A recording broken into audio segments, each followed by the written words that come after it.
자, 오늘은 이방인을 향한 최후 승리라고 제목이 지어져 있는 38장하고 39장 말씀을 조금 집중해서 살펴보도록 할 텐데요. 지금까지의 흐름에서 크게 벗어나지는 않습니다만 우리가 조금은 주목해서 보셔야 될 부분만 제가 집중해서 설명을 올리도록 하겠습니다. 38장 1절로 시작을 해보면 이제 계속 여호와의 말씀의 임재를 경험하게 됩니다. 이건 에스겔의 임재 경험만이 아니라 동시에 우리의 임재 경험임을 항상 좀 기억해 주시면 감사할 것 같아요. 그리고 이제 2절에 로스와 메섹과 두바랑 곡, 이제 이게 이제 그 페르시아 왕국의 어떤 그 지역들로 이제 언명이 되고 있어요. 그래서 이방의 국가로 언명이 되어 있는데 사실은 이게 뭐 로스와 메섹과 두발 왕이 되었든 다른 왕이 되었든 에스겔 말씀에서는 그게 크게 중요하지는 않습니다. 그러니까 이방에 있는 나라의 이름을 임의로 가져왔다. 이제 이렇게 생각을 하시면 좋겠어요. 그러니까 38장 2절의 내용은 이방을 향해서 예언을 해라. 이런 표현으로 들으시면 좋을 것 같고, 이때 이방이라는 것은 영적 의미로 얘기하면은 바로 종교와 관계 없었던 세상이다. 이렇게 기억을 해주시면 좋을 것 같아요. 종교에 접점을 갖지 않았던 세상. 이렇게 정리를 잠깐 인식을 하고 3절을 보면은 주 여호와께서 말씀하시기를 로스와 메섹과 두발왕 고가 내가 너를 대적하여라고 되어 있는데, 이게 대적이라는 의미로 보기에는 약간 어려움이 있어요. 이게 뭐냐 하면은 내가 너의 위에서, 내가 너와 함께 상관하며 무엇에 너를 대하며, 이 뜻이 훨씬 더 강하다고 봐야 됩니다. 이게 이제 스트롱 코드로 413번이고 엘레카가 에리스였기 때문에 이게 내가 너를 대적하여라고 한다기보다는 내가 너의 위에 있다. 이렇게 보는 게 조금 더 중요한 의미가 되겠다. 그러면은 로스와 메섹과 두바랑 곡에 여호와께서 임했다. 이런 얘기를 하는 거냐? 그렇게 보기는 어렵고, 이게 어떻게 봐야 되냐면은 로스와 메섹과 두바랑 곡이라는 그 이방 세상을 보고 있는 우리의 눈에 여호와가 있다라는 사실을 고발한다라고 봐야 됩니다. 다시 얘기하면 우리는 하나님의 이름을 부르고 하나님과 함께 종교 생활이나 신앙 생활을 하는 것처럼 보이지만, 우리가 생각하고 있는 엘로힘이나 우리가 생각하는 여호와가 사실은 로스와 메섹과 두바랑 곡이라는 그 이방의 왕과 거의 똑같이 취급하고 있었다라는 사실을 이렇게 폭로하는 메시지라고 보시면 좋을 것 같아요. 그러니까 로스와 메섹과 두바랑이라는 이방 왕을 여호와처럼 보고 있었다라는 시선을 이스라엘 사람들, 곧 신앙을 가진 사람들한테 일깨우는 작동이 바로 내가 너를 대적하여라고 말씀되어 있는 부분이라고 보시면 될 것 같아요. 자, 그래서 정리를 해보면 우리라고 얘기해서 죄송합니다만, 우리는 세상이라는 하나님을 알지도 못하는 곳으로부터 분리가 되어서 어떤 신앙이나 종교의 체계에 들어왔다라고 생각을 하고 있어요. 그런데 신앙의 체계 안에 들어왔다라고 생각을 했는데 그 신앙의 체계를 지배하고 있는 게 오히려 예전의 세상에서 왕들이 세워왔던 커 보이고 좋아 보이고 먹음직한 그러한 언어들이나 생각들을 여기다가 다 휩싸 왔기 때문에 결국에는 신앙이 들어왔다는 것은 더 깊은 하나님의 세계를 보기 위한 것이었는데, 결국에는 그 신앙의 말들이나 말씀들이 여전히 세상에 빠져 있었다라는 사실을 반증하고 있는 게 바로 38장 3절의 말씀이다. 이렇게 보시면 될 것 같아요. 자, 그래서 이게 이상해지는 게 38장 4절에서부터 뭐가 이상해지냐 하면 이 곡왕에게 이렇게 얘기해요. 너를 돌이켜 갈고리로 입을 꿰고 기마병 군대를 끌어내고, 그 다음에 38장 5절에 그들과 함께한 방패와 투구, 38장 6절에 고멜과 모든 때와 북쪽의 도갈마 족속 많은 백성의 무리를 너와 함께 끌어내다, 38장 7절에 너는 스스로 세워졌다. 여기 예배하다라고 번역되어 있는 게 콘이라는 단어인데 똑바로 서다, 준비되었다. 그리고 너는 그들의 우두머리가 된다. 여기서 너가 바로 두바랑 곡을 얘기하고 있는 거예요.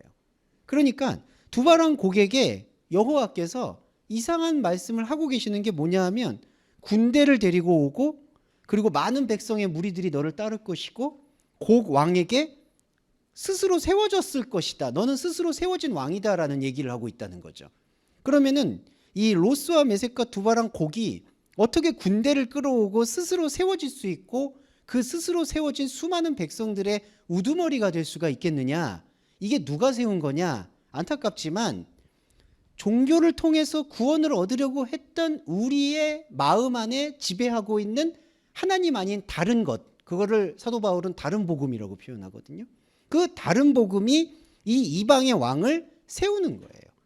그러니까 세상이 살기가 어렵고 세상이 고통스러워서 세상의 껍데기를 벗고 하나님을 찾기 위해서 하나님의 체계 안으로 들어왔다라고 생각했는데 하나님의 체계 안에서 하나님의 말씀을 보지 못하고 하나님의 말씀과는 다른 것들이 세워지고 있다라는 것을 여호와께서 에스겔 예언을 통해서 우리한테 전달해주고 있다라는 것이에요. 자, 그게 여기 38장 7절까지의 얘기가 됩니다. 그래서 곡은 그들의 우두머리가 된다라고 얘기를 하고 있고, 이 에스겔 말씀들이 그 요한계시록에 가면은 죽을 만큼 머리가 다쳤던 사람이 머리가 다시 치유를 받고 그것이 우리들을 지배하고 많은 사람들은 기이 여기면서 그 머리, 죽던 머리의 상처가 치유받은 사람을 따라간다라는 예언이 나와요. 그게 적그리스도라고 표현이 됩니다.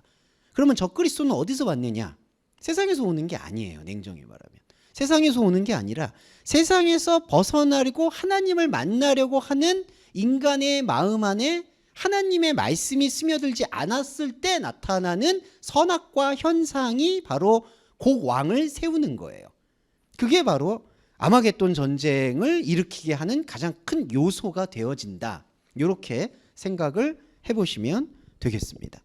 그리고 또 다른 분들은 어떤 분 여쭤보면은 그러니까 종교를 갖지 마는 게 좋은 거 아니냐 이제 이렇게 여쭤보는 분들 많아요.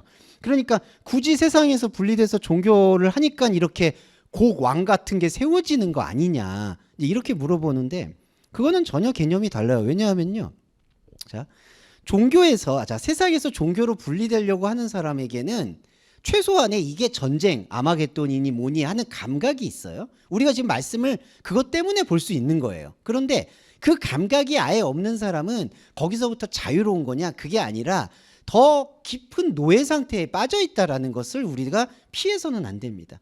그래서 혹자들은 괜히 교회 생활했나 보다, 괜히 종교 생활했나 보다, 더 심하게 말씀드리면 괜히 헌금했나 보다 이런 생각이 있으실 수도 있는데 이제는 그런 생각은 안 가지시는 게 좋아요. 오히려 그런 과정들이 있음으로 해서 내가 섬기고 있었던 게 진짜 하나님이 아니라 우상의 하나님일 수 있겠다라는 게 눈이 뜬 거지. 곧 바울의 말씀처럼 율법이 왔으니까 복음이 기능을 한 거지.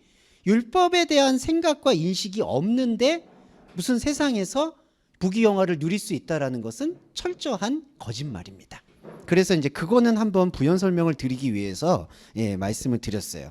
안 그러면은 괜히 세상에서 종교로 와가지고 군대 일으키고 이렇게 그 곡 왕을 우두머리로 만든 거 아니냐라는 후회를 하시는 경우도 생기는데 그거는 전혀 신경 쓰실 요소가 아니다. 이렇게 꼭 말씀을 드리고 싶습니다. 그리고 또 하나 7절 가기 전에 언급했던 4절에 보시면 38장 4절에 여기 군대를 이끌어내다라는 단어가 있죠.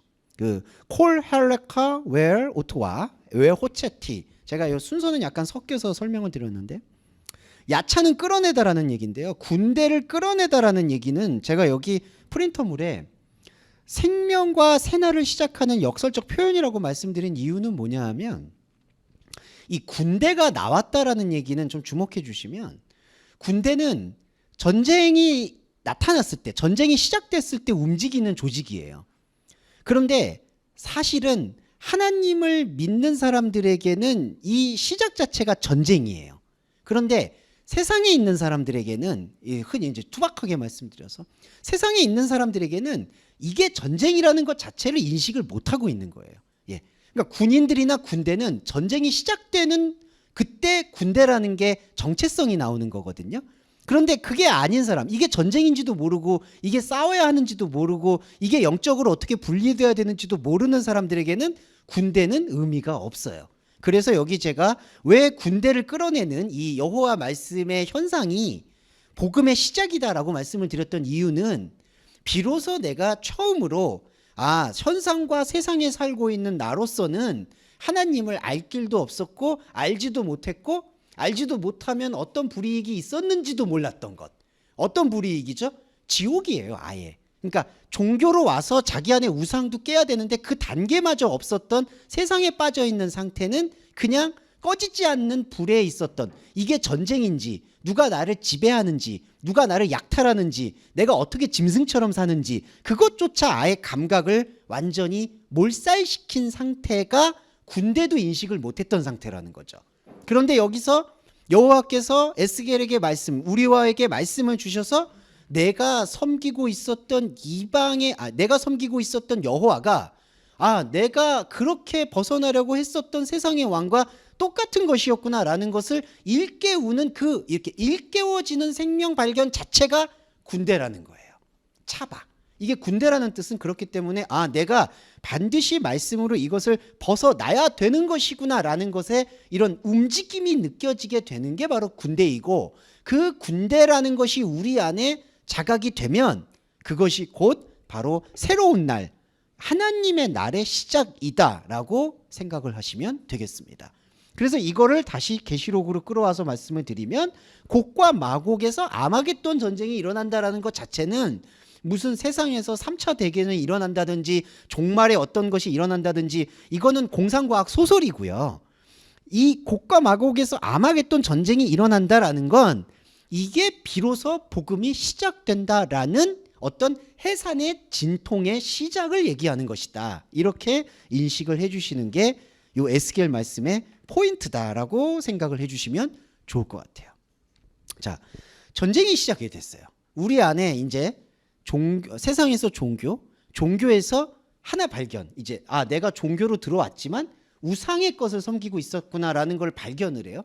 그 다음에는 뭐가 나타나냐면은 내가 지금까지 내버려 두고 있었던 하나님을 알고자 했었던 그 가능태라고 하죠. 하나님을 알고자 했었던 그 혼의 자리가 어떻게 방치되어 있는지가 확인이 돼요. 그게 뭐냐 하면은 8절에 보시면 이방에서 나와 다 평안히 거주한다.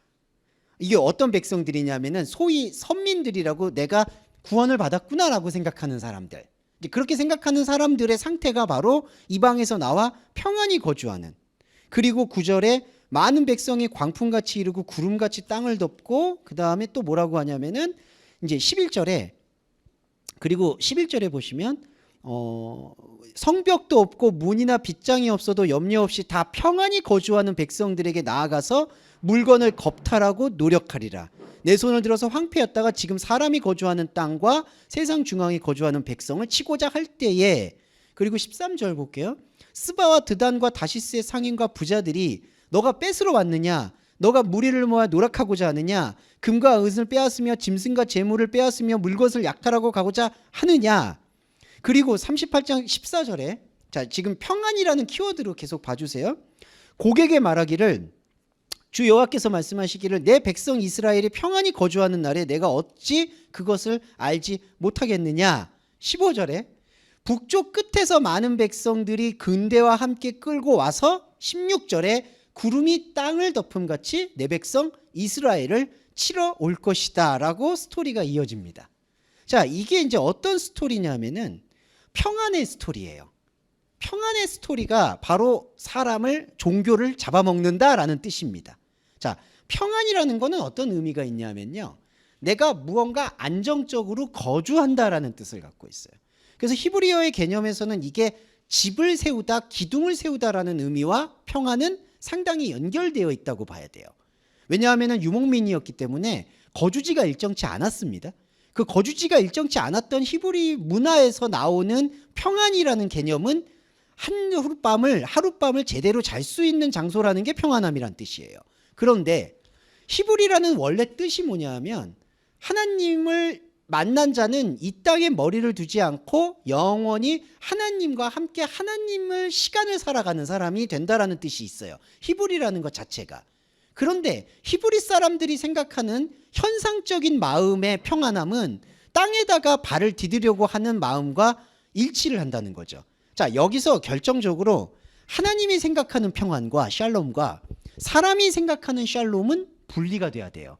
하나님이 생각하는 평안은 현상의 평안을 얘기하는 게 아니라 하나님과 관계를 맺고 함께하는 그 상태를 평안이라고 얘기하는 건데, 사람이 생각하는 평안은 하나님께서 내게 관계를 맺는 것도 좋고 모두 다 좋은데 나를 평안한 집에, 땅에 발을 딛고 거주하게 만드는 것이 우리가 생각하는 평안이라는 거죠.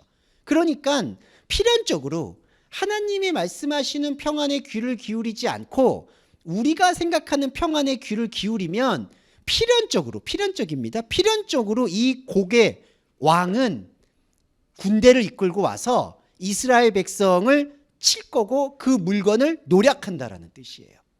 그러니까 인생을 살면서 우리가 느껴야 되는 결정적인 부분은 그냥 결정적인 부분입니다. 이거는 사실은 현상에서는 머리 둘 것을 찾으면 안 된다는 뜻이에요. 그러니까 이게 감정적으로는 어려울 수 있어도 우리가 말씀을 받아들이게 될 때 아주 단호하게 받아들일 필요는 있어요. 우리가 세상을 지속하면서 살아가고 직업도 갖고 일도 하고 다 존중하지만 말씀의 비춤을 받고 있는 그리스도인에게 가장 중요한 정체성은 히브리의 정체성인데, 히브리의 정체성은 하나님의 평안에 대한 바른 이해에 있다는 거죠. 하나님의 평안은 무엇이냐? 하나님과의 관계 그 하나예요. 사람은 관계를 맺으니까 평안하고, 관계를 맺으니까 복을 받고, 관계를 맺으니까 어떻게 돼? 그 결과에 집중을 하는 겁니다. 내가 하나님과 구원받은 백성으로서 어떤 관계를 맺었으니까 이렇게 삶에서 변화가 왔대더라, 이렇게 뭔가를 느꼈대더라. 그거는 부수적인 거예요.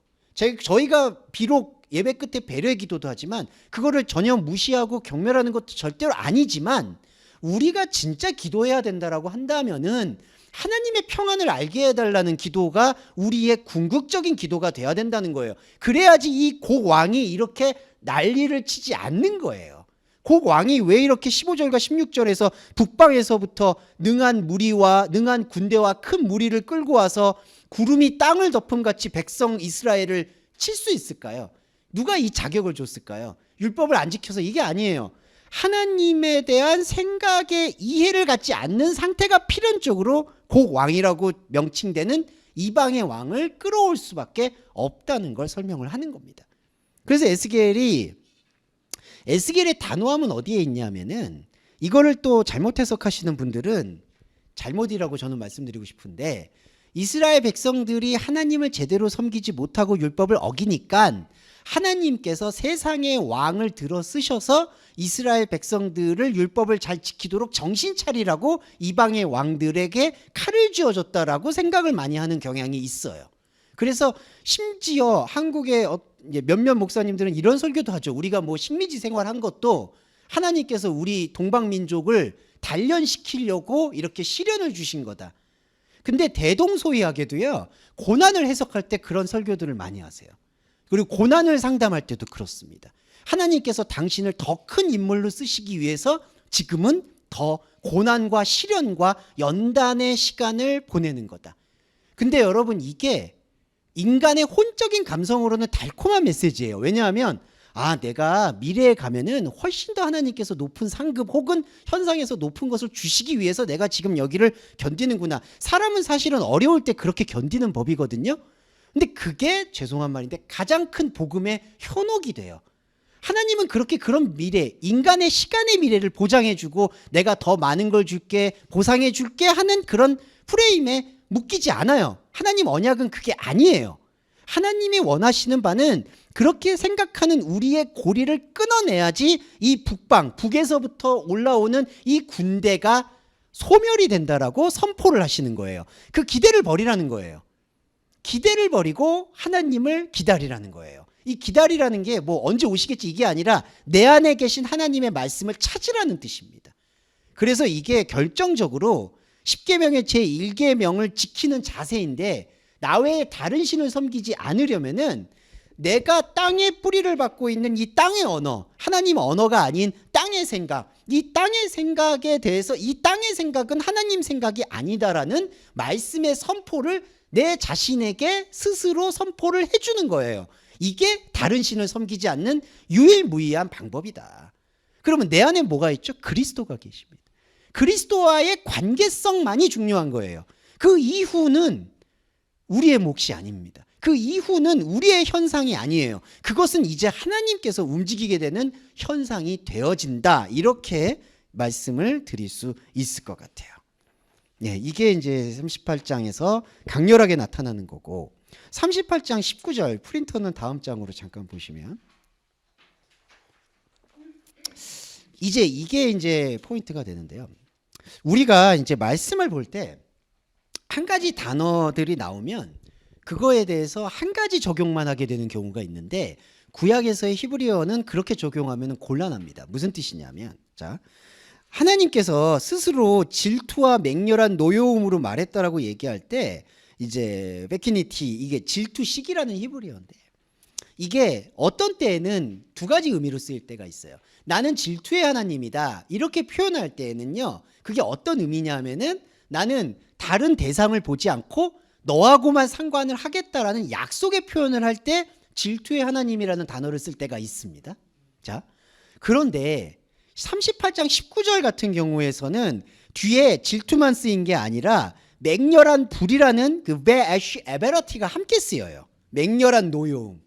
자, 이렇게 질투, 투기와 질투와 맹렬한 노여움이 같이 쓰일 때에는 나는 질투하는 하나님, 나는 너만 보겠다라는 그 표현이 아니라 우리가 가지고 있는 하나님에 대한 욕망을 표현할 때, 욕망을 드러낼 때 이렇게 표현을 하는 거예요. 내가 질투와 맹렬한 노여움으로 말했다. 이건 무슨 뜻이냐면 여호와 하나님이 이렇게 말했다는 의미가 아니라 우리가 하나님을 질투와 맹렬한 노여움으로 대하고 있었다라는 사실을 하나님께서 말씀을 통해서 드러내신다는 거죠. 그러니까 하나님이 질투하신다는 게 아니라 이 경우는 우리가 질투를 한다는 얘기예요. 그런데 하나님의 질투는 온전히 나만 보게 되는 질투인데, 그러니까 하나님의 창조로는 나를 관계 맺기 위해서 이 모든 만물을 지었다라는, 그러니까 이 하나님은 시간을 창조하셨기 때문에 시간의 순서가 우리랑 달라요. 우리는 우주 문자와 만물을 짓고 지구를 짓고 우리를 짓고 이렇게 가는 게 크로노스적 생각이지만, 하나님은 크로노스와 카리오스가 통합적 존재이기 때문에 그분은 만약에 그러니까 권사님을 짓고 권사님과의 약속에 대한 언약을 펼치고 그 다음에 만물을 지었다는 거죠. 순서가 그렇게 돼요. 그래서 바울이 만물 안에 만물이라고 표현을 하는 거예요. 자, 그런데 하나님의 질투는 그렇기 때문에 1대1의 관계, 독생자의 관계, 유일한 관계를 얘기하고 있는데, 우리의 질투는 뭐냐? 안타깝게도 대상으로부터의 우월감인 거예요. 이 질투라는 우리의 단어의 개념은 이 사람보다 내가 나아야 된다라는 거. 그러니까 안타깝게도 사람의 사랑이라는 게 왜 갑자기 집착으로 변한다든지 잘못된 것으로 가느냐, 이게 서로 사랑한다라고 생각은 하지만 이게 서로 간에 비교하면서 사랑에 대한 대상을 찾으려고 하는 사랑의 방식이 안타깝지만 남녀 간의 사랑, 부모 간의 사랑, 동료 간의 사랑 안에서 다 살얼음판이 되는 거예요. 대상으로서 사람을 보게 되니까. 그러니까 사람은 거기에 한계가 있는 거죠. 그러니까 지금 내가 질투와 맹렬한 노여움으로 너희에게 말했다라는 것도 너희들의 마음 안에 나를 바라보는 눈이 질투의 눈인데, 그게 뭐냐? 하나님은 마귀보다 높아야 돼. 하나님은 저 이방의 왕들보다 높아야 돼. 하나님은 저 다른 신들보다는 뛰어나야 돼. 이게 질투의 방식으로 하나님을 대하고 있다라는 것이죠. 이러면 하나님과의 관계는 이루어지지 않습니다. 하나님은 그렇게 원하는 게 아니에요. 그래서 하나님께서는 우리들이 당연하게 생각하는 질문을 당연하게 생각을 안 하세요. 예를테면 이순신 장군은 구원을 받았습니까? 안 받았습니까? 우리들 그거 되게 궁금하잖아요. 아, 저렇게 선한 일을 하셨는데 그럼 저런 분은 구원 받습니까? 안 받습니까? 뭐 이런 질문이라든지, 그리고 여러 가지 문제들, 왜 세상은 이렇게 막 아무 죄도 없는 사람들이 이렇게 고통을 받습니까? 라든지. 근데 그런 질문에 대해서 하나님이 이상하게 말씀을 잘 안 하세요. 보면 저는 그 이유에 대해서 예전에 상당히 불만이 많았지만 이제는 어렴풋이 느끼겠는 게, 하나님은 대화의 대상이 나 혼자이기 때문에 그 문제에 대해서, 타인의 문제에 대해서 어떤 답을 해주지 못하시는 거예요. 이게 오해의 소지가 있을 수 있지만 되게 중요한 맥락이에요. 하나님과 우리와의 관계의 질투라는 것은 우리와의 완전한 합일이에요. 하나예요. 그런데 사람은 그런 합일의 지점보다는 저 대상과 나의 관계에서 저 대상이 어떻게 되는데 그럼 나는 뭡니까? 저 대상과 함께 했을 때 그럼 나는 뭡니까? 항상 이런 외부의 관계의 문제를 끌고 와서 하나님과의 관계를 설정하고 거기서 뭔가 만족감이나 답을 얻으려고 한다는 거죠. 그게 인간이 갖고 있는 질투와 맹렬한 노여움이에요. 그런데 이거에 대해서 처음으로 균열이 일어나는 게 바로 말씀을 듣는 날, 그날의 지진이 이스라엘 땅에 일어난다. 이게 마태복음 24장 그리고 요한계시록에서의 3분의 1이 태워진다라고 번역되어 있는 땅의 지진을 얘기하는 거예요. 그러면 이 땅의 지진은 무엇이냐? 바로 우리 마음의 레부라고 말하는 히브리어 마음인 레부의 처음이자 마지막으로 말씀으로 인해서 균열이 일어나는 게 바로 영적 지진입니다. 그래서 이 영적 지진이 바로 군대하고 동일하다고 보셔야 돼요. 군대라는 건 비로소 내가 흔들려야 되는 거였구나. 이게 안정감 있게 뿌리를 내리고 있다라고 믿었던 이 믿음이 우상이었구나. 이거를 인지하는 게 지진이에요. 그래서 좀 냉혹하게 말씀을 드리면 우리는 이 육신의 옷을 벗을 때까지 지진을 경험해야 될 것이에요. 계속 경험해야 돼요. 계속 흔들려야 되고 계속 내가 좌표로 땅에 찍고 있던 것들은 하나님 앞에서 아무 의미가 없었구나라는 것을 깃발이 계속 뽑히는 것을 경험하면서 나와 하나님과의 절대적인 관계에 대해서 말씀을 통해서 답을 찾으려는 부르짖음과 몸부림이 말씀 안에서 일어나는 것, 그 모든 행동을 지진이라고 표현한다. 이렇게 생각을 해주시면 좋겠습니다. 그게 바로 처처의 기근과 지진이 일어나는 생명의 환이다. 이렇게 얘기를 하시면 좋을 것 같아요. 자, 그래서 38장을 정리를 해보면 이 곡이라 38장 맞죠? 38장은 곡이라는 존재가 등장하는데 마곡에서 나왔던 로스와 메섹과 두발왕 곡이 등장을 하는데 이 곡이라는 존재는 세상이 보기 싫어서 종교로 들어온 사람에게 또다시 세상의 시스템으로 종교를 지배하고 있는 이른바 다른 복음이다. 근데 이 다른 복음 안에 인간은 평안이 거하고 있었다라는 거예요. 사실 우리의 종교도 마찬가지죠. 그렇게 하나님이라는 품이라고 생각하는 하나님의 텐트 아래에서 평안히 거주하고 있었던 거예요. 이게 예수님 비유 중에 그 집이 비고 소재되었다라는 뜻이에요. 그 집이 비고 평안하다고 얘기하는 게. 그런데 거기 안에서 필연적으로 우리가 생각하는 평안이 하나님이 생각하는 평안하고 다르다 보니까 이 평안한 집 위에 이스라엘 위에 곡 왕이 임하는 거예요. 하나님의 말씀이 임하는 게 아니라 곡 왕이 임하게 됩니다. 그렇게 되면서부터 전쟁이 시작이 되는 건데 문제는 이걸 전쟁으로 인식하지 못하는 사람은 완벽히 세뇌당한 거예요. 완벽히 마취가 된 거예요. 이게 전쟁도 아니고 뭐도 아니고 이건 지진도 아니야. 이거 완벽히 세뇌가 된 거예요. 이 세뇌를 완전히 끊어내는 이 말씀을 통해서만이 절대적으로 내가 지금까지 하나님을 대상으로 섬겼구나라는 신앙 고백이 일어나는 게 38장 19절 투기와 분노의 불인 것이고 그 투기와 분노의 불이라는 질투와 맹렬한 노여움이 우리 안에서 내가 하나님을 이런 방식으로 섬겼구나라는 그 발견 자체가 지진이 되고 군대가 돼서 이제 아마겟돈 전쟁이 시작을 할 수가 있다라는 것이죠. 그리고 또 하나만 말씀드릴게요. 이제 좀 이따 말씀드릴 텐데 그럼 아마겟돈 전쟁을 우리가 싸우는 거냐? 이게 아니에요. 이제 이 전쟁이라는 것에서 또 분리가 돼요. 이게 쉬었다가 하겠습니다. 이게 39장에 나오기 때문에 이거는 쉬었다가 해야 될 것 같아요. 네. 자, 이제 두 번째 말씀 좀 보도록 하겠습니다. 자, 39장은 이제 38장에서는 바로 그 그리스도로 인해서 내가 대상으로서 하나님을 섬긴다라는 사실을 이제 확인하게 되는 그러한 한편의 이제 서사시였다면 39장은 여기서 이제 한 발자국 더 나아간다라고 보시면 좋을 것 같아요.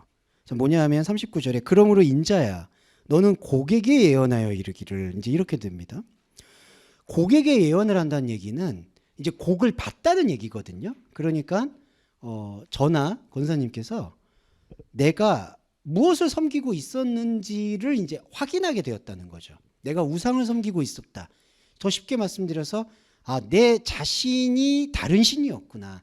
그 다른 신이었다라는 사실을 깨우치게 되는 게 이 내가 섬기고 있었던 대상을 분리시키는 행동이에요. 그래서 곡이 보이는 거예요. 그게 바로 39장 1절에 그러므로 인자야 너는 고객에 예언해라.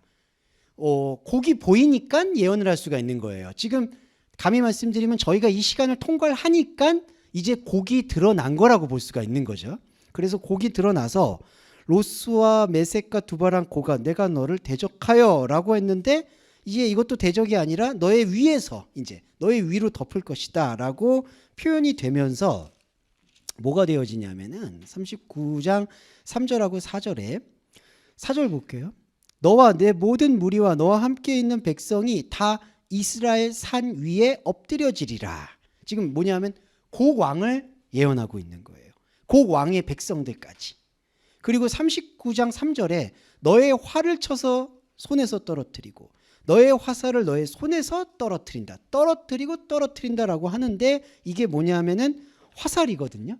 화살이라는 것은 무엇을 뜻하냐 하면은 바로 인간의 그 충동, 경향, 방향을 얘기합니다. 지향성을 얘기해요. 이 활이라는 게. 근데 인간의 지향성이 떨어진다. 지금 인간의 지향성이 지금 곡에게 사실은 소유를 인간이 하나님의 말씀을 듣지 못할 때 이걸 빼앗겼었거든요. 그러니까 곡이 나를 지배하면서 내가 가야 할 길들을 다 그 활, 그거를 다 움켜쥐고 있었던 거예요. 그런데 하나님의 말씀으로 인해서 곡이라는 존재를 나에게서 분리를 시키고 그 곡이 쏘고 있는 이 활이 나를 향하고 있지 못하다, 하나님을 향하고 있지 못하다라는 사실을 엄숙하게 선포를 하는 행위가 39장 3절에 손에서 떨어뜨린다는 얘기예요. 예. 그러니까 우리가 자, 곡하고 내가 붙어 있을 때에는 똑같이 곡하고 내가 같은 방향에 활을 쏘고 있었던 거예요. 이게.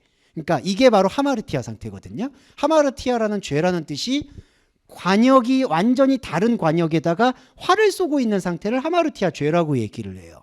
그러니까 곡하고 내가 붙어버렸으니까 이 세상이라는 뜻과 거기에 내가 종교라는 게 완전히 다 들러붙어서 엉켜붙어 있다 보니까 아무리 활을 쏴도 하나님의 관역이 아니고 하나님의 영역이 아닌 세상의 영역을 향해서 자꾸 활을 쏜 거예요. 그러니까 세상과 부대끼든 세상과 잘 어울리든 이게 다 안타깝지만 똑같다는 거죠. 그러니까 아무리 종교적으로 열심히 신앙생활을 해서 나는 세상으로부터 벗어나야 돼라고 발버둥을 쳐도 그냥 그 나물의 그 밥이었다는 거예요. 세상에서 열심히 살든 세상에서 벗어나려고 노력하든 이 관역 자체가 다르니까. 그런데 곡을 분리하고 나니까 곡이 쏘고 있는 활이 내가 바라보고 있는 하나님과의 관계와 아무 상관이 없다라는 걸 선포하는 게 3절 말씀인 거예요. 떨어뜨리고 4절에 이스라엘 산 위에 엎드려진다. 산 위에 엎드려진다는 건요, 바로 소멸을 얘기하는 겁니다. 하나님의 산은 이렇게 눈에 보이는 산이 아니에요. 말씀으로 하나님과 함께 거주하는 상태예요. 하나님과 거주하는 상태에서는 곡이라고 얘기하고 있는 곡의 모든 활동성이 다 엎드려지는 거예요. 이게 완전한 소멸입니다. 그리고 이 완전한 소멸이 놀랍게도 지금 이 시간 경험이 돼야 되는 거예요. 나중에 유기옷을 벗고 경험되는 게 아니라 지금 이 시간 그냥 말씀으로 경험되어지는 거예요. 그리고 또 하나, 저는 말씀으로 경험이 됐는데 현상으로 안 변했어요 라는 그 질문을 지우는 거예요. 네. 그 질문을 지워야 돼요. 자꾸 세상 거 다 지워졌어, 난 이제 세상이 안 보여, 그러면 또 그걸 현상으로 입증하려고 한다는 거죠. 나 이제 가족도 안 보이고 직장도 안 보이고 나는 이제 자유인이야. 그래서 실제로 정말 뭐 MBN 프로 같은 데 보면 자연인이다 해가지고 정말 자연으로 들어가시죠. 뭐 자연인, 저는 자연이 왜 좋은지 죄송한데 자연에 삼시세끼 해먹기도 힘든데 거기에 왜 들어가는지 모르겠어요. 그럴 때는 문명을 좀 아파트를 이용하고 문명의 이기를 이용하면 좋겠는데 굳이 자연은 뭐 자연이 좋으니까 물론 자, 그 얘기는 좀 따로인데 그 세상에서 나가 지워진다라는 생각도 내려놓는 거예요. 예, 에녹이 바로 그랬거든요. 에녹이 하나님과 동행하니 하나님이 세상에서 데려갔다라고 얘기하는데 정말 현상세계에서 데려간 거냐? 그게 아니라 세상에서 안 보이게 됐다는 뜻이에요. 다니엘도 마찬가지예요. 세상에서 안 보이게 되었다는 뜻입니다. 이게 바로 산 위에서 엎드려진다라는 완전한 소멸이 말씀 안에서 이루어지고 있다라는 것에 대해서 붙잡고 현상에서 그게 왜 이루어지지 않느냐라는 질문도 지워내는 과정이 필요하다는 거예요. 이게 현혹되지 말라는 말씀이에요. 유혹에 빠지지 않는 건 사람이 자꾸 또 하나님이 완전하게 나하고 관계를 맺어주셨어, 세상을 완전히 지워주셨어 라고 생각을 하니까 이 세상이 정말 지워져야 된다라고 생각을 하는데 이 세상은 지워지고 안 지워지고 그런 차원이 아니에요. 엄밀히 말씀드리면 이 세상은 다 껍데기예요. 껍데기가 무의미하다는 뜻이 아니라 그냥 주어져 있는 그릇이에요. 그릇. 이 그릇은 그냥 사용하는 거예요. 그러니까 거기에 대해서 뭐가 변화가 돼야 된다, 달라져야 된다, 이렇게 우리가 의식적으로 의도할 때 그게 율법이 된다는 거죠. 그걸 의식적으로 유도하지 않고 자연스럽게 지켜보게 될 때 세상에서 내가 하나님과의 관계성 외에 도대체 무엇이 중요하겠느냐라는 게 나의 의식으로 점점점 말씀으로 스며들면 자연스럽게 세상에서 맺고 있는 나의 관계들이 심플해지는 거겠죠.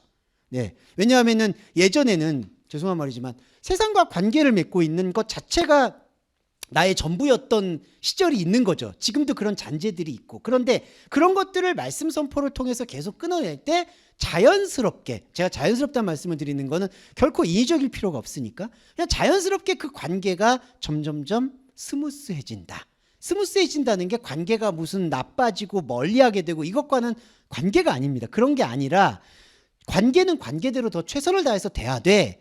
그 관계가 나의 전부를 지배하지 않는다라는 사실을 말씀이 선포를 해준다는 거예요. 내가 선포하는 게 아니라. 그게 바로 말씀을 가진 그리스도인의 온전한 깨우침이 됩니다. 이 온전한 깨우침이 놀랍게도 39장 7절에 내가 내 거룩한 이름 내 거룩한 이름을 내 백성 이스라엘 가운데 알게 하여 다시는 내 거룩한 이름을 더럽히지 않을 것이다. 이렇게 표현을 해요. 자, 여기서 우리가 온전히 봐야 되는 게 이제 베로 아헬, 더럽히지 않는다. 더럽히지 않는다는 뜻은요, 궁극적인 게 관계를 맺지 않게 되면 거룩해져요. 그러니까 더럽혀지지 않아요. 무슨 뜻이냐? 사람이 생각할 때 더럽혀지지 않는다는 건 대상들이 보고 있는데 내가 옷이 깨끗하고 내가 행실이 발라서 타인이 볼 때 내가 더럽지 않다는 걸로 생각을 하는 거예요. 아까 질투하고 똑같아요. 사람이 생각할 때 순결하다, 순수하다, 더럽지 않다는 건 타인이 봤을 때 더럽지 않다라고 생각하는 거. 그런데 그건 타인의 눈이잖아요. 근데 하나님이 생각할 때 나의 이름이 거룩하게 되고 더럽혀지지 않는다는 건 더 이상 그런 타인의 관계와 상관이 없게 되는 상태가 더럽혀지지 않는 거예요. 그게 정결이에요. 그러니까 정결하다는 뜻은 더러웠는데 지운다는 뜻이 아니라 더럽다, 깨끗하다라고 생각하고 있는 게 지워진 상태. 그러니까 이거는 깨끗한 거야, 이건 더러운 거야, 이건 정결한 거야, 이건 부정한 거야 라는 그 기준이 지워진 상태. 왜냐하면 그 기준은 서로가 바라보는 상대를 통해서. 근데 이거는 여러분 다 다릅니다. 어떤 사람이 볼 때 우리는 서양인이 냄새 난다고 하죠. 죄송한 말인데 그냥 생물학적으로도. 근데 서양인들이 우리가 유학을 가서 거기 기숙사에 있으면은 우리도 냄새가 난다고 해요. 네. 그러면 서로가 더러운 거예요, 솔직히. 서양인이 봤을 때 우리가 더럽고요. 우리가 서양인이 기숙사 들어오면 더러운 거예요. 자, 이게 생물학적 예지만 똑같아요. 인종도 마찬가지예요. 예전만 해도, 불과 몇백 년 전만 해도 흑인이 부정 탔다고 얘기하죠. 네. 이게 시커머니까. 근데 흑인의 눈에 볼 때에는 백인이 부정 탄 거예요. 자, 이와 마찬가지로 우리가 생각할 때 더럽다, 깨끗하다라는 것은 어떤 답도 없어요. 그거는 시대마다 상황마다 모두 달라요. 거기에다가 초점을 맞출 수가 없어요. 그러면 여호와의 이름이 더럽혀지지 않는 그 순결함은 어디에서 찾아야 될까요? 관계가 없는 곳에서 찾는 거예요. 나와 온전히 하나인 그 상태, 그게 영적 에덴이에요.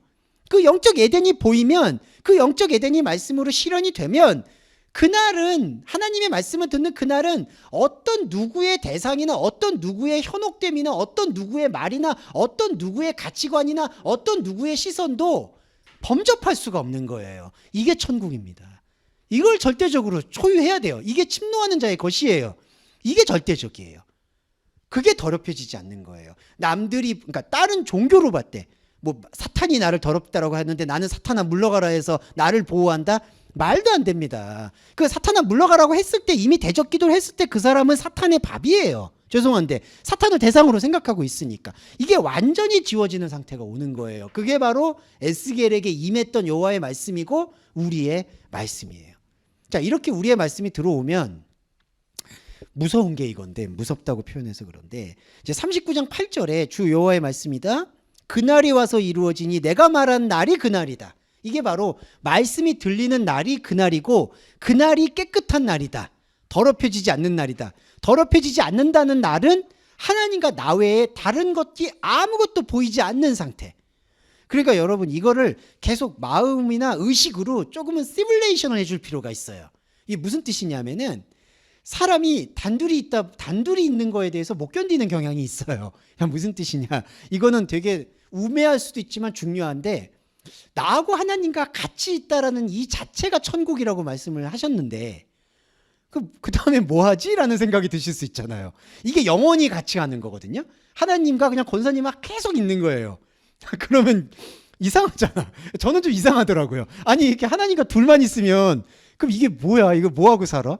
그러니까 우리가 생각하는 뭐 천국이라는 뭐 이미지가 있을 거 아니에요. 뭐 사람들 와서 막 뛰놀고, 아니면 나는 좀 좋은 아파트 살고, 좀 상급이 떨어진 사람은 저기 어디 사글세 같은 데 살고, 좀 그래야지 재밌잖아요. 근데 천국이라는 거는 그냥 하나님만 보고 사는 거예요. 저는 좀 그게 좀 무섭더라고요. 아니, 하나님과 영원히 그러고 단둘이만 이러고 산다? 근데 그게 시뮬레이션 중에 가장 중요한 거예요. 왜냐하면 하나님이라는 세계가 완전히 다르잖아요. 그 하나님을 본다, 하나님과 관계를 맺는다, 이게 지금 우리가 현상적으로 비교해서 그냥 1대1이다라는 거지, 이건 완전히 영역이 다르다는 거죠. 다음 주부터 보시게 될 에스겔이 말하는 성전이 바로 그거를 말하는 거예요. 하나님과 나와 단둘이 있는데, 이 단둘이 있는 이 카이로스의 시간성이 어떻게 우리를 펼쳐내고 이게 어떻게 하나님 나라라고 말할 수 있는지에 대해서 구구절절 설명하는 게 40장 이후부터라는 거죠. 그게 바로 하나님과 나와의 온전한 거룩함, 그거를 회복하는 날이다. 그게 바로 이 날이다라고 말씀드릴 수 있겠고, 이게 조금 안타까운 건데, 안타까운 거 요 5분만 더 말씀드리고 갈게요. 8절에서 11절까지 이어질 때 뭐가 이어지냐면요, 이같이 그 무기로 이게 이제 고개 군대가 무기가 불로 땔감이 된다. 그러니까 이제 더 이상 무기가 필요 없어진다. 뭐 그런 얘기를 하고 있는 건데요. 10절하고 11절에 그날에 내가 곡을 위하여 이스라엘 땅 11절에 동쪽 사람이 통행하는 골짜기를 매장지로 주리니, 곡의 백성들이 죽은 시체들의 매장지가 동쪽 사람들이 통행하는 골짜기라고 말을 합니다. 이 동쪽이라는 게 뭐죠? 해가 뜨고 지는 인간의 시간을 말하는 거예요. 에스겔 말씀에서 제일 좀 힘들 수 있는 부분이지만 중요하게 인식을 하셔야 될 게, 내 인생에서 해가 뜨고 지면서 하고 있는 모든 것들이 곡의 시체처럼 쌓일 것이다라는 예언이에요. 이게 감당하기가 조금은 어려울 수가 있는 건데, 이게 복음의 절정이기는 해요. 뭐냐? 내가 인생을 살면서 매 순간 살아오고 쌓아왔고 느껴왔고 했던 모든, 하나님 없었던 모든 것들이 다 시체가 돼서 쌓인다는 거예요. 그러니까 거기에는 잘난 사람도 없고, 솔직히 말씀드려서 못난 사람도 없고, 업적이 많은 사람도 없고, 돈이 많은 사람도 없고, 적은 사람도 없고, 많이 배운 사람도 없고, 거기에는 차별이 없는 거예요. 엄밀히 말하면. 이게 바울이 로마서에서 복음에는 헬라인이나 로마인이나 유대인이나 차별이 없다. 그 차별이 없다는 뜻이 좋은 의미가 아니에요. 좋은 의미가 아니라 그냥 허무한 의미예요. 솔직히 다 시체예요. 다 시체. 예, 이걸 한번 상상해 보시면, 사실 이렇게 되면은 우리가 솔직히 인간적으로 왜 살아야 되는지 모르겠어. 이게 솔직히 이거는 대면을 좀 하셔야 돼요. 이거는 피할 수가 없어요. 그냥 시체 덩어리야, 시체 덩어리. 시체 덩어리가 해가 뜨고 지는 나의 모든 인생에 쌓아왔다. 여기서 눈물이 날 수밖에 없어요. 야, 인간이 이렇게 살았는데, 젊은 분들한테는 죄송한데, 인생을 이렇게 살았는데, 앞으로도 이렇게 살 것인데, 이게 다 시체야. 근데 에스겔이 그런 거에 대해서 뭐 이게 여지를 안 줘요. 뭐 그러니까 에레미야는요. 제가 그래서 또 에레미야를 또 좋아하기도 하는 게, 이렇게 얘기하면서도 그래도 하나님이 이렇게 우리의 시체의 삶을 다독이시면서 가는 거야. 인생은 그런 거야. 힘내. 에레미야는 약간 그런 스타일인데, 에스겔은 사람이 너무 냉정해. 그냥 이렇게 시체가 쌓일 것이니 이러고 끝나요. 뭐 말이 없어 그 다음에. 근데 이걸 감당해야 돼요, 우리가. 근데 이걸 어떻게 감당하느냐? 반대급부가 아니라, 아, 인생은 원래 이런 것이구나라는 게, 이게 다른 종교로 넘어가게 되는 그냥 허무한 거구나, 인생은 이런 거구나, 공술의 공간, 이게 아니라 이걸 또렷하게 인식하고 버틸 수 있는 생명이 내 안에서 지금 샘솟고 있다라는 게 동시작용이라는 거죠.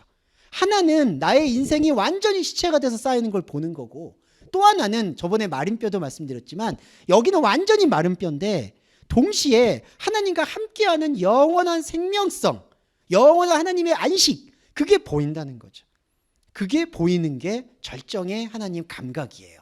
그래서 우리가 하나님을 체험한다, 하나님의 말씀을 듣는다, 이게 왜 절대적으로 중요하냐면요, 복음은 이거의 싸움이기 때문이에요. 무슨 말씀이냐면, 자, 우리가 잘못된 종교라고 말씀드릴게요. 그냥 단언컨대 잘못된 종교 생활을 하게 되면 이 시체라는 걸 부정을 하고 이 시체 더미에서 뭔가 하나님 이름을 막 이렇게 새기려고 하는 거예요. 문신 새기듯이. 죽은 시체에다가. 그래도 여기다가 하나님께서 열심히 일했다는 거 간증했습니다. 여기서 하나님과 열심히 신앙생활 했습니다. 거기다가 자꾸 뭔가 회칠한 무덤에다가 자꾸 뭔가를 칠하는 거예요. 근데 그리스도인은 거기다가 칠하지 않고 하나님과 함께하는 그 관계성에만 집중을 해야 되는 생명의 눈을 뜨면서 말씀의 모든 흐름을 여기로 끌어당겨야 되는 거예요. 그러니까 우리가 의지로 끌어당기는 게 아니라 말씀의 본질을 보면 이쪽으로 와요. 그러니까 이쪽이 시체고 이쪽이 하나님의 영원함이라는 것에 대한 방면으로 이게 이동, 이걸 이제 패러다임 시프트라고 표현하는데 생각의 이동이 이제 움직이기 시작해야 되는 거예요. 그게 우리가 해야 될 영적 의무예요. 로마서에서 말하는 사랑의 빛이에요. 사랑의 빛 외에는 아무 빛도 지지 말아라. 이걸 옮겨야 돼요. 이걸 옮기려면 어떻게 해야 되죠? 유일한 방법이 바로 그리스도의 말씀과 계속 접점을 일으켜 주는 겁니다. 이거 외에 다른 방도는 없다. 왕도는 없다. 솔직히 그 말씀 드릴 수 있을 것 같고, 아이고 시간을 많이 뺏어서 죄송한데 그래도 오늘 5분밖에 안 됐어요. 네. 자, 마지막 하나만 말씀드리고 마무리할게요. 자, 이제 시체라는 거 말씀을 드렸고요.